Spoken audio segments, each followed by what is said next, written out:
क्या हुआ कैसे हुआ कब हुआ அப்ப நீங்க தானே கருப்பையா? நான் தான் கருப்பியா. சரி சரி சரி.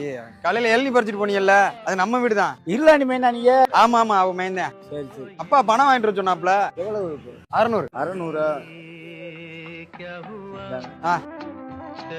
அப்புறம் வியாபாரம் எப்படி போய்கிட்டு இருக்கு? நல்லா தான்ப்பா இருக்கு. இளநீ எப்படி இருக்கு? நல்லா இருக்கு. பாதி எண்ணெய் வித்துருச்சு, மீதி எண்ணெய் கிடைக்குது. அது இப்ப வித்துரும். அதாவது நம்ம இளநீ வந்து தேன் மாதிரி இனிக்கும், சும்மா இல்ல. தேனும் பாலும் ஊத்தி வளர்க்குறோம். நம்ம ஒரு தடவை குடிச்சிட்டாங்கன்னு வச்சுக்கோங்க, கேட்டுக்கிட்டே இருப்பாங்க. இப்ப பாருங்க, கொஞ்ச நேரத்துல இருக்கிற இளநீ எல்லாம் காலி ஆயிரும். நீங்க திருப்பி வீட்டுக்கு பறிக்க வரணும்.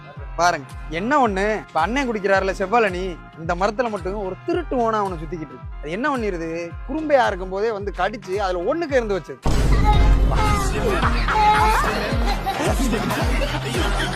அதனால அது மட்டும் கொஞ்சம் உப்பு கறிக்கும்.